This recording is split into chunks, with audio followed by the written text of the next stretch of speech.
So tomorrow is election day, and everyone I know is scared out of our mind. Holy crap, it's scary, y'all. So what made me realize I wanted to do a video on this was my mutuals video. I'll post the link to the video in my caption, although I can't do that on TikTok. And she talked about a very, very serious thing that I didn't realize that this was what's happening. So I'm so glad that she started this conversation about the anxiety of either outcome. For many people, I will speak as a woman about my anxiety, but I know anybody whose lives are in danger because of what happens, I'm sure this is relatable on multiple levels. I'm just going to talk about this as a woman. Although a white woman, so I have like the least to be worried about, able-bodied white woman, and all the other privileges I have. He flipped while I did that. I have my little therapy dog here. Yeah, we need you right now. Hey, we need you, Mose. You look crazy. Anyway, look, that little lip. I want to just talk about domestic violence. I want to talk about just anxiety in general, because there is a very good reason why people are terrified. And I'm not even in the US anymore. I'm in France. I am so nervous and I'm not even there. So I don't know what my friends and family and all of y'all who are watching this, who are actually there right now, are going through, but I can only imagine. I am so worried about everyone that I care about. But also whatever happens tomorrow will impact the entire world, because the US military is the most powerful force right now, and it's the villain in many people's stories, like the global South especially. But we are the villain, our military, and whatever happens, I mean, no matter who wins, we're still gonna be the villain. Okay, let's be honest about that. But I would argue most people are very nervous about the psychopath Trump winning. Everything that happens in the United States impacts the whole world, right? Usually not in the good way, unless you're super wealthy. So I don't know, I'll speak for myself. I'm actually nervous about, okay, you're gonna be closer now, thank you. I'm nervous about what happens if Harris wins. I'm very nervous about what happens, obviously, if she doesn't win. I'm going to make another video later on about another election video later on where I'm going to address other stuff, especially white women's role in elections and how we really better not fail, everybody, because we did last time. This is about just the anxiety and what happens. Like, okay, just, I swear I'm not trying to fearmonger here. Cindy was accused of fearmongering for her video, which is ridiculous. There is a reason why people are so scared. This was in the New York Times today. Right-wing right-wing groups are organizing on Telegram ahead of the election. I'm gonna go into that one in a minute, but this is not. This is fresh in our memory. Okay, this is what Cindy was saying, that this is what happened when a white man won. When a white, rich white man won against Trump. This is what happened. We have every reason to be afraid on what the MAGA people, mostly white men, but there's a lot of white women, and not just white women, but it's mostly most of the women who are on this side are people who look like me. This is what they did when they lost to when a white man lost to a white man. Given that MAGA is all about misogyny, racism, white supremacy culture, ableism, anti-trans, anti-LGBTQ, and it's literally the enables billionaires to keep billionairing, which is so awful for the planet, for humanity, for everything. I'm not saying Dems don't do it too, okay? I am not. I can be left, and also, just so we're clear here, I vote in a swing state. No way am I not voting for Harris. No way. I vote in Florida. Are you kidding me? So, you know what? This is a team sport, and I voted the way I always do, which is strategically. I don't like any politician. I like Kamala more than most of them, but I don't like everything. Definitely don't like everything that she stands behind. This is what happened when he lost. I mean, people have every right to be nervous about what would happen if a black woman beat the man when they did this, when a rich white man who's been in, who was already VP and all that, like, people are scared. They're scared. Like, I just remember watching this being like, okay, what I was hoping would never happen, but is absolutely possible happening is actually, this day was so insane. Like, this is fresh in our minds, like from 4 years ago. This is maybe the only time I can remember in my adulthood where I was like on the side of the police. You know what I mean? Like, these crazy people had me actually feeling sorry for police. Like, what? But they were just like, look at this. The fact that, like, people who represent people, like, the fact that they were hiding from these psychos and were afraid they were going to die, and people, like, y'all remember this?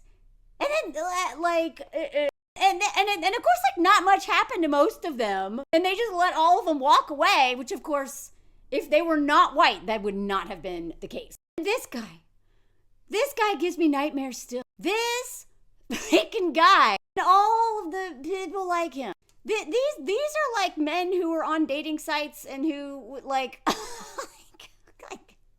and they're preparing for this stuff. I mean, I'm glad they're preparing, at least. Maybe they learned from last time that MAGA is violent and they're armed, and it's going to be scary if they win. It's going to be scary, but if they don't win, it's going to also be very scary. I mean, they're boarding stuff up, as if a hurricane of misogyny and white supremacy is coming. The boulders, like, and I'm not just making this up. This was in the New York Times. Barricades, like, and they're already burning mailboxes, not mailboxes, whatever you call those things, where the votes, where the ballots were. And, there's publications all over the world who are like, U.S. elections are increasing security. The Times of India, drones, GPS tracking, rooftop snipers, they're preparing. Okay? So people have a legit reason to be terrified. We've already seen what happened. We already seen what happened when they lost. And remember, sleeping dog break. We got to take care of our nervous systems right now, y'all. I don't know about you, but I caught myself like barely like having a hard time breathing yesterday. I was like, what is this about? And I was like, oh, my body, I think, remembers. So let's just think about a couple things. They had in Madison Square Garden, like a week ago, a literal rally. Like that, like, I mean, talk about history repeating itself. Google like Madison Square Garden, see, and if you don't know that story, they've done this before. I mean, they are just like saying it all out like that. They have no shame, and they're like inciting violence with how they're talking. And some would argue that some of them maybe even know that they're going to lose, and so they're like, they're gearing people up to do that, which is what that article I'm about to go into is about. Also, any woman who has been online, who has been in the dating world, or any content creators like me who sees the how radicalized men have gotten, 4 years is a long time. It's a short time, but it's a long time for radicalization. It does not take long to radicalize a man online.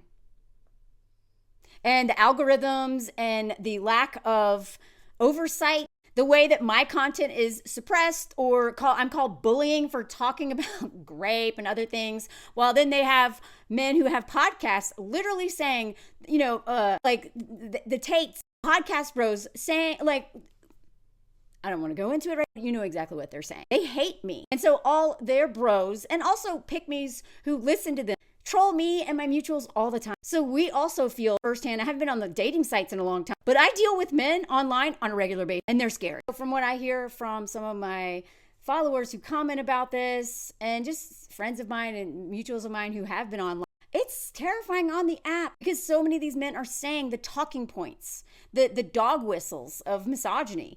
50-50, table, wall, 50-50, you know, like cat lady, submissive woman, blah, blah, blah. They're all the same. Men built this world. I mean, you did, and look what's happening, but, you know, you didn't build it all. Here's just some. And you also built things like mammogram machines that are awful, and apps that don't do background checks until, like, literally enough women started getting raped or unalived or kidnapped. Like, okay, anyway, one of the reasons why men are freaking out is because, I mean, the Harris Waltz campaign was brilliant in these recent ads where they're like, hey, women, your husband doesn't have to know that you voted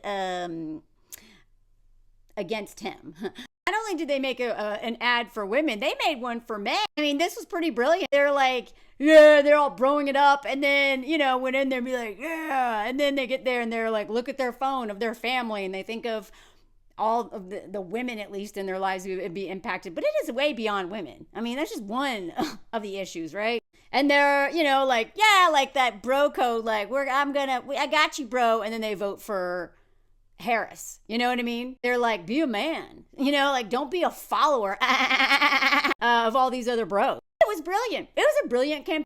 There's been this discourse online for a while because men are losing their minds over this, especially white men. So people were tweeting about women leaving notes in the bathroom. This was a great response to that. Women leaving notes in bathrooms to each other has a long tradition of warning others about abuse. I mean, we have like the whisper networks for a reason. That's literally the only thing that's kept us safe. And this dude did this whole tweet being like, I've heard that some women are afraid of telling their husbands who they're voting for. And I asked my community. And classic. This is why I'm glad we're talking about this, because so many men don't understand why women are nervous about Kamala winning or not winning. Because, like, and I love this, I'm going to go into his tweets, and this man is frustrated by and disappointed in women who spend their lives trying to keep the peace in their homes. This man is... Examples in this thread are subtle abuse. The women don't want argument. OP seems to call them out for it as if they're cowardly. But men don't understand how we spend our lives de-escalating male anger, how quickly it can pivot, and how unexpected it can be. And that's the truth. Now, I also like this reminder. Judging by how the right-wing manosphere is having an absolute meltdown about their wives maybe secretly voting for Harris, I'd say that ad did exactly what it needed to do. And it did. And also, white women seem to be in their feelings about the fact that this really only happens with their demo. Majority of minority communities vote for Democrats, and there's very little daylight between how the men and women vote. When I see there is, those men are not intimidating their wives. I personally don't know anything about this. This could be wrong, this could be right, but I think that this point is really important. This happens to you because the devil's bargain you made with white men. They give you white supremacy, so you will uphold patriarchy, and this is a consequence of that path. I know that some of these women are experiencing domestic violence and that there's a nuance here. Absolutely. There's a broad brush that some are actively choosing submission, and you can't reckon on them as victim. Intimidating a voter is against the law in itself, but it's not DV. But that's a cop-out to me, because white women do have agency and they could buck the system. They choose not to because they'd rather be comfortable instead of how we got here politically. So I'm going to make a whole video about that, especially for my white women followers, some history, because I actually have a history degree, and suffrage and white women's role in the suffrage movement was what my thesis was about. So actually, this is true, you know. But the problem is that a lot of women are still white women are buying into the marriage and whatever, and they think, oh, he's a Trump supporter, but he respects me, and like all these things, and we don't look at red flags, and we excuse men's behavior, and we enable men and all that stuff, and then we end up in a relationship where we're terrified of our partner. Now, I will say this, when I dated that little hobo, I thought he was like an alternative skater dude. And then after we were officially dating and had been dating for a few months, all of a sudden, he bought a cowboy hat and like started saying things. And I was like, oh my God, you are a right-wing insane person. He was literally saying, like, I had not been so in my delusion and had, dealt with more trauma before I started to go out and date. I would have noticed some red flags, I'm sure. But he literally went from like dressing like a skateboard dude to dressing like a cowboy. Like that. I was like, what? Who am I dating? I was embarrassed to go out with him. I was like, please don't wear that hat. And then he started saying things little by little over time where I was like, oh my God, I am with a man who hates women. And he is a right-wing psycho. And that's when I started, like realizing, oh my God, now I like was terrified. But guess what? I got out because I'm sorry, but these men, if they literally are voting against you and your safety and your rights and your life, or even if they're voting, even if it, like anything they do to someone else, they can do to you, and they will do to you at one point. That's why a lot of women, I say pay close attention to how, if you're going on a date, how he treats the service, the waiters, the servers, how he treats people he gets nothing out of or nothing from. You know what I mean? And like pay attention, because if they can be so cruel and violent in their thinking or their acting towards any community, it could be you. And a lot of white women especially don't want to believe that. And that's why we're here. Because we think, well, they're all that, but I'm okay. First of all, like that's kind of selfish, but also you're not okay. You're not okay, right? But this guy was like shaming women, being like, a lot of women want their husband they're voting for. So I agree with all of this. It's a very nuanced conversation, but a lot of women knowingly go into relationships with men who actively like vote against their rights, and they know this, and well, I don't really know if there's any way of reaching, or at least realize that this is a terrible relationship and you're being exploited. It's harder to reach women who have children with them and are financially dependent on them, which is why this whole trad wife movement, which is all rooted in white supremacy, by the way, and it's like it's a lie. It was never like that, except on like plantations. Okay, like I promise you don't want to be a trad wife. I'm not saying a stay-at-home mom. That is very different than trad wife. He just was saying all the women just don't want an uncomfortable conversation. So this is again another reason why I want women to really pay attention and look for red flags before you start dating, before you get climatized, before you start sharing a home and finances and are tied or ever get pregnant. Please pay attention to how these men vote and how they behave in the world and what they think about women in general is very important. Please don't get entangled don't entangle your life with a man who hates women. Even if he loves you, but he hates women, please, because that's how you end up in this situation where you're like, I can't even have a conversation about the election with my partner. And one of my friends who is, like me, was like a ski instructor, whatever. One of the toughest women I ended up with, like an outdoorsy man, but he just happened to be a Trump supporter, and that was always a source of contention in their home. And I was always very nervous for her, and she couldn't understand how he could be a Trump supporter. She thought it's because it was about the pew-pews, right? And which always made me nervous that he had pew-pew. And he had one on the bedside table. I didn't know that detail until she left him. But over time, little by little, he became more controlling and manipulative and violent. I don't think he ever laid hands on her, but the mind fork he did.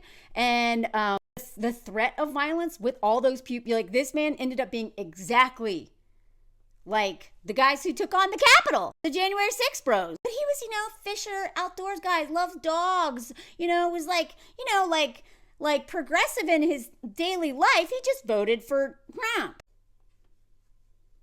She learned the hard way.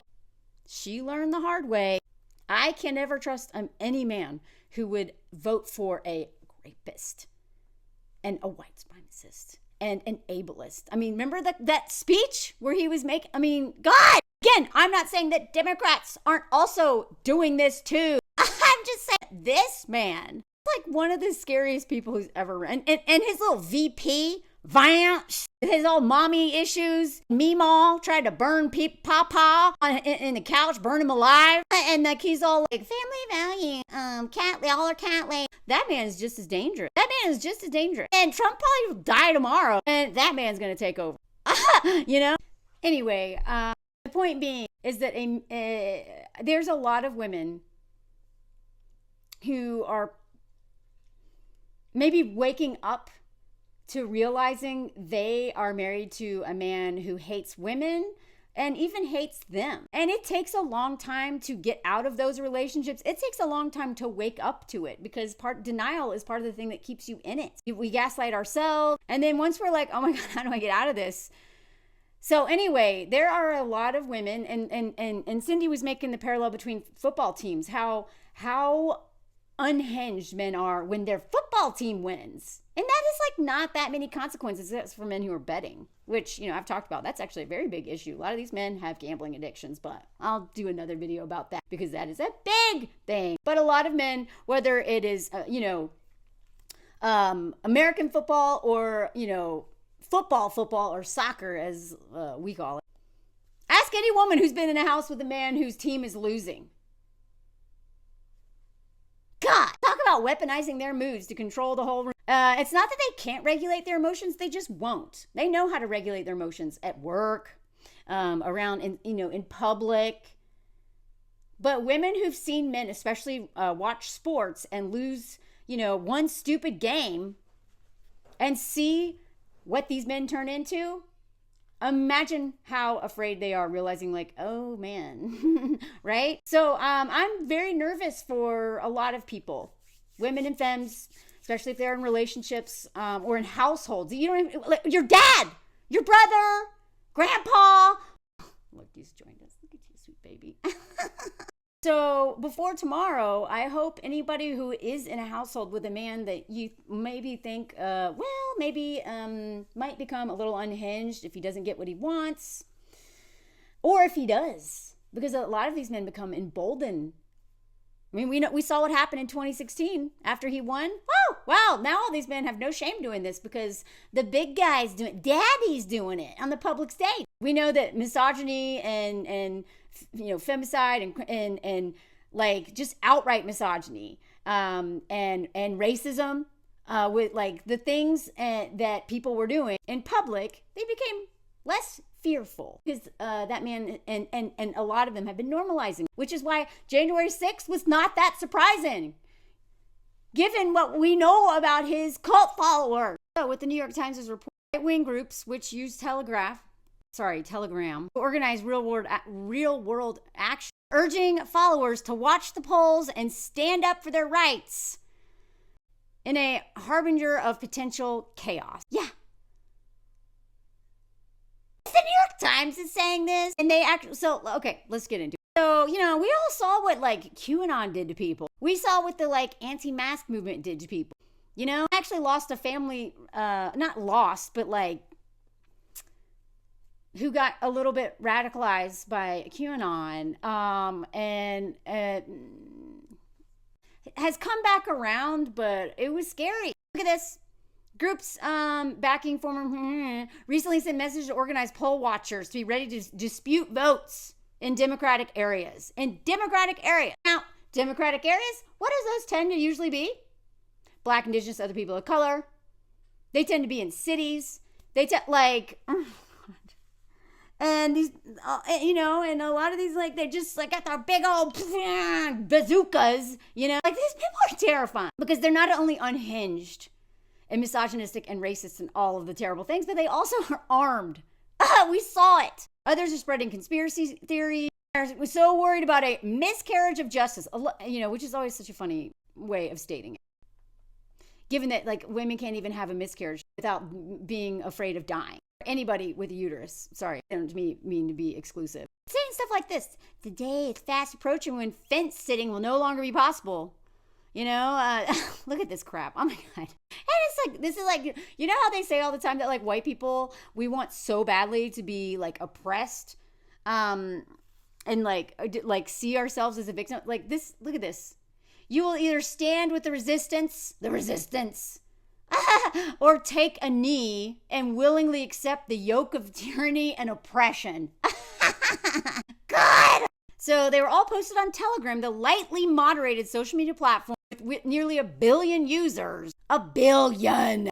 And it is the one that's been a harbinger of potential actions and chaos that could unfold on election. More so than other social media apps.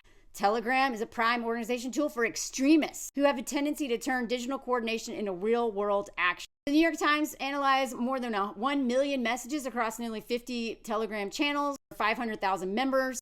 Nearly every channel reviewed by the Times was created after the 2020 election, highlighting the growth and increased sophistication of the election denialism movement. The election denialism. It's just, King Baby didn't get his way. It also is armed and could. The Times reviewed messages from election integrity groups and dozens of states. And of course, they're obsessed with these states. They're, of course, encouraging people to do all this crap. New Hampshire, one Telegram channel instructed people to question local officials in person about absentee ballot tallies. In Georgia, followers of law were urged to attend election board meetings to argue for limits on absentee voting. New Mexico to fight. I want to talk about absentee voting, by the way, because this myth has been perpetuated for so long that the absentee ballots don't count. I heard this so many times that overseas military ballots aren't actually counted. That is not true. The truth is, it is illegal not to count and include all ballots received in order to certify the election. For a while now, Americans have bantered around the idea that overseas and military ballots are not counted. Most of the confusion comes from the fact that elections are often called before the oh my God, I cut this off, y'all. I didn't screenshot the most important part. Sorry, I'm a little nervous today. What it goes on to say is that if somebody wins by such a huge margin, it is impossible because they know how many absentee ballots there are. And if the margin is so big, it is impossible for those absentee ballots to counter that and change the result. Yeah, then they'll call it. Sometimes they'll call it. Now, I just want to remind people, I voted in 2000. Now, I was in Montana. Of course, I wanted the Green Party. And, like a lot of people who are living in red states, my vote didn't seem to count. The people in Minnesota were changing votes with people in states like mine in Montana because they're well, mine feels like it's wasted. Will you vote green in Montana and you vote blue in Minnesota, a swing state, whatever. It's so frustrating, this electoral college system, and it is totally rooted in the South and slaveholders wanting to maintain power. It's literally all about racism. Every single thing that we tend to hate in the United States, all roads lead back to white supremacy culture, and usually anti-blackness specifically, but in general, racism. If you don't believe me, there's plenty of books to back me up.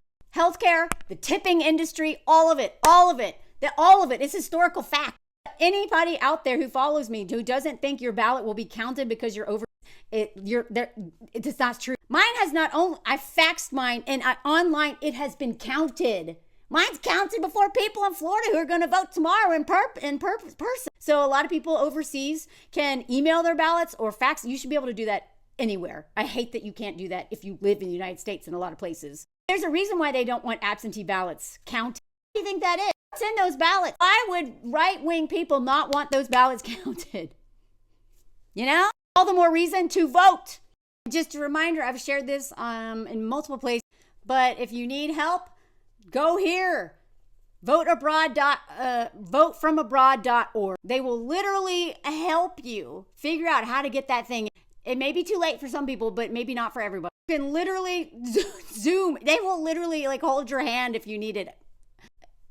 Just try, please. They interviewed someone, back to the article, former intelligence analyst for the NYPD.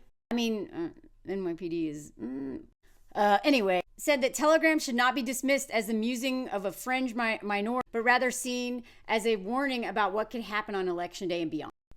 The founder of Telegram, who was arrested here in France, apparently, in August, on charges related to the spread of illicit material on the service, says they've ramped up their yeah, right. All BS, because the New York Times is whatever he's saying, they're out there doing this right now. Telegram played a smart but significant role in the 2020 election as an organizing tool for planners of the January 6th attack. Today, its influence is greater and potentially more ominous, according to the New York Times analysis. So the point is, if you're afraid, that's normal. One of the things that helps me not be as afraid is make sure I've done everything I can to prepare for the worst and hope for the best. Please, if you're worried about your partner or husband or brother or dad, please make sure you have domestic hotline numbers on hand, have some money. Please just be ready in case. Before I finish this, I just want to point out that his tongue is Look, his little tongue. Oh, he's dreaming. His little tongue is hanging out. Oh, look at you. Surprised he did not wake up with me doing that. Please check on your friends.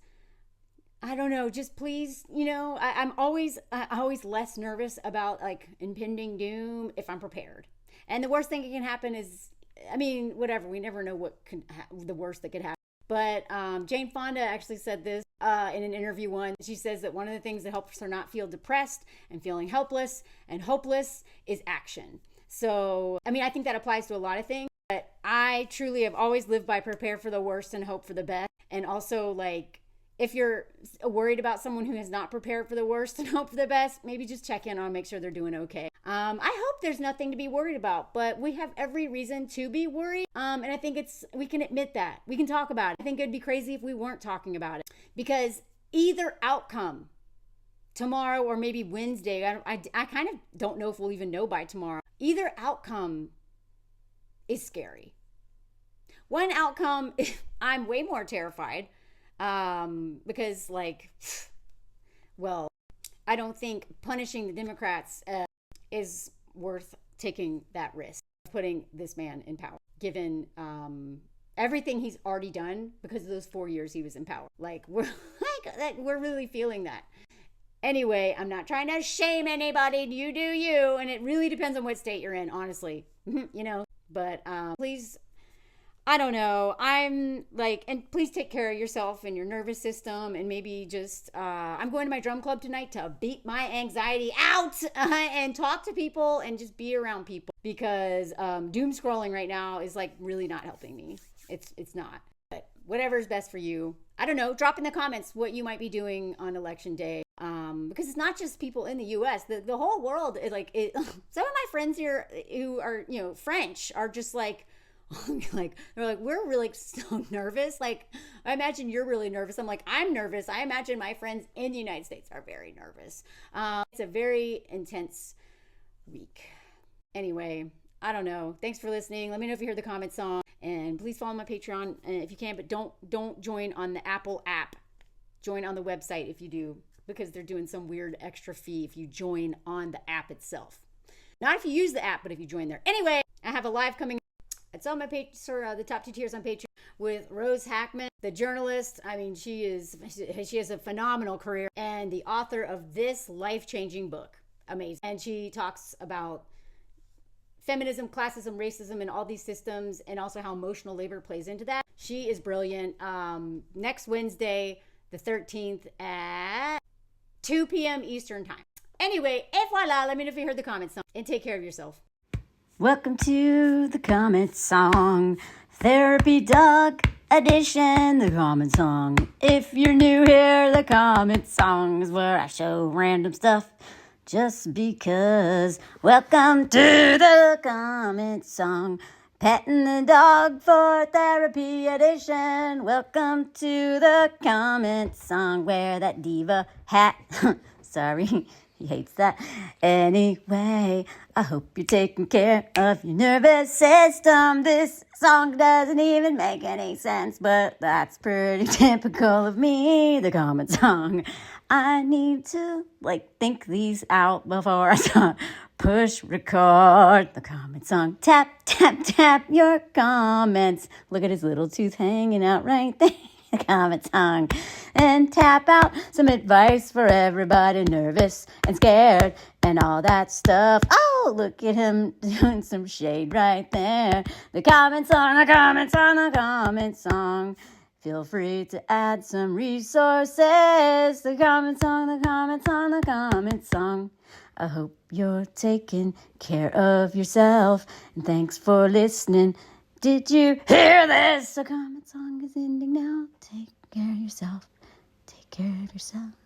Take care of yourself. Take care of yourself. The comment song.